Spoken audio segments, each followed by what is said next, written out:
Imagine you wanted to communicate something important, but something which might be difficult to explain in the simplest of words, something which you might find that you need to use slightly more words in order to communicate it, something which might appear strange even in the way you communicate it.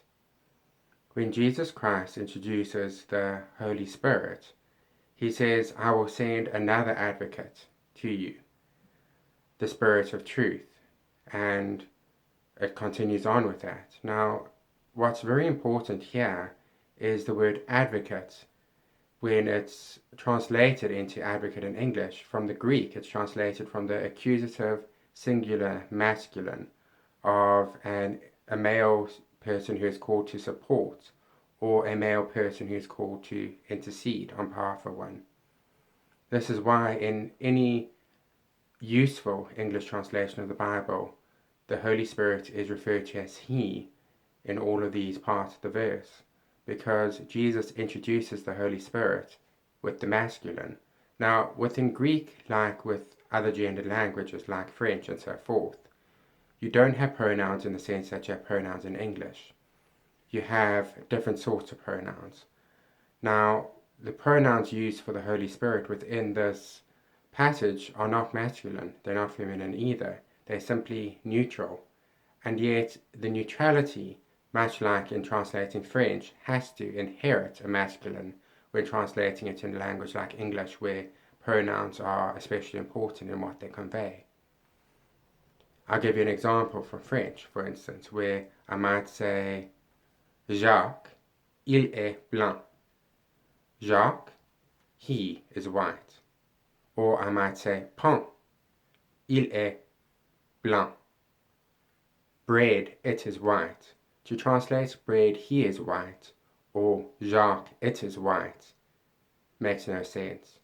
So this argument you have of, oh, it uses the sort of neutral pronouns to say that the Holy Spirit is not referred to as masculine is quite incorrect, because St. John, in recording it in John 14, if you read from round about verse 15 to about verse 20 or so, you'll get the sort of introduction of the Holy Spirit. You'll see that what's introduced is a male intercessor. You'll hear about an advocate often in modern legal parlance as someone who is somebody's advocate at trial, somebody's attorney or solicitor at trial might be referred to as an advocate, or barrister might be referred to as an advocate. It's someone who represents, someone who intercedes, someone who stands between you and the judge in a way. So you have this masculine figure.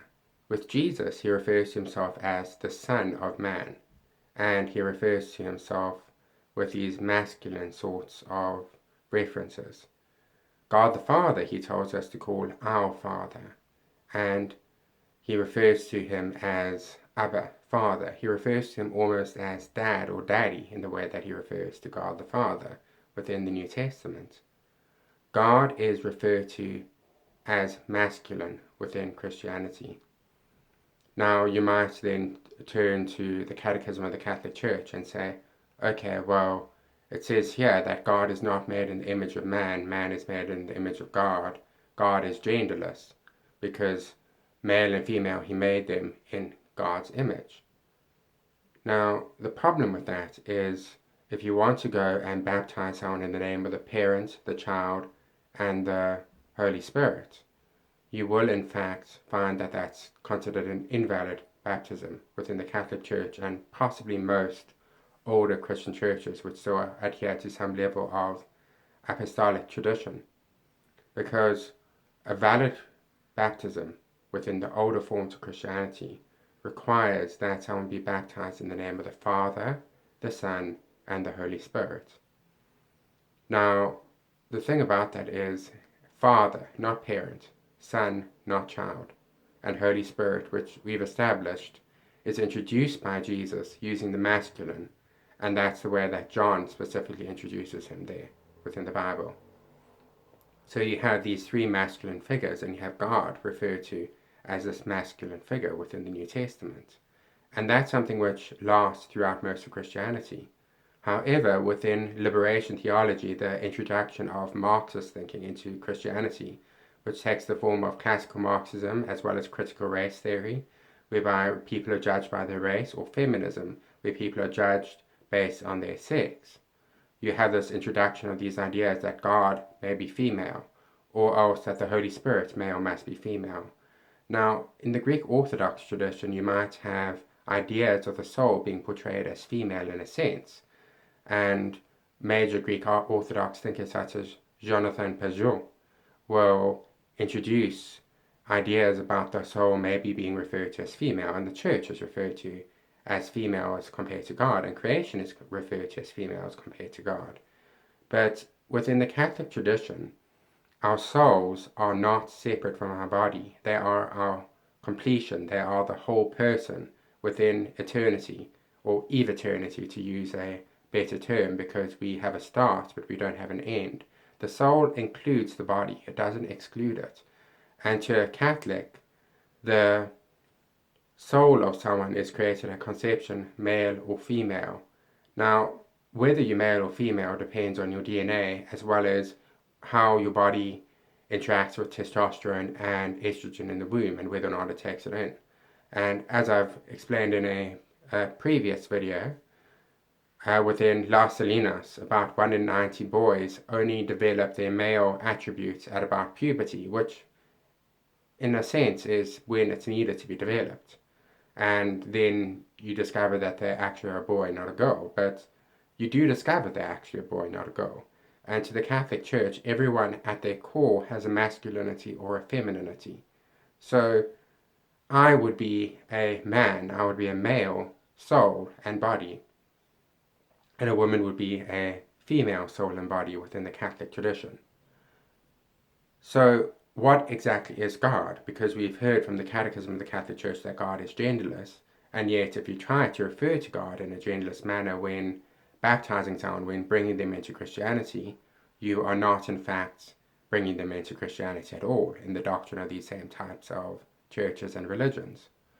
Well, God is genderless in the sense that we have genders. God is not genderless in two senses. One, in the sense that Jesus came down as a man, as a male into the world.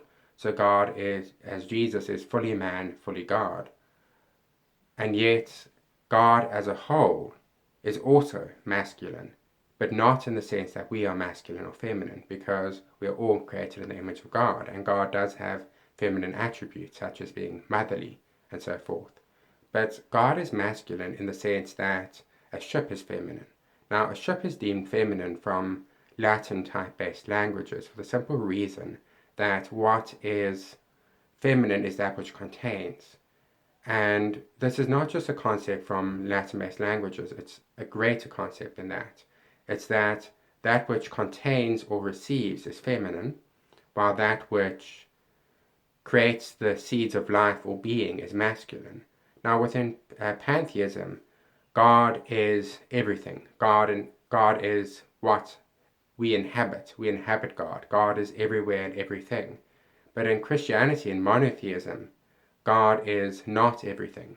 God instead is being itself, that which gives being to all other things. God is reality itself rather than the universe.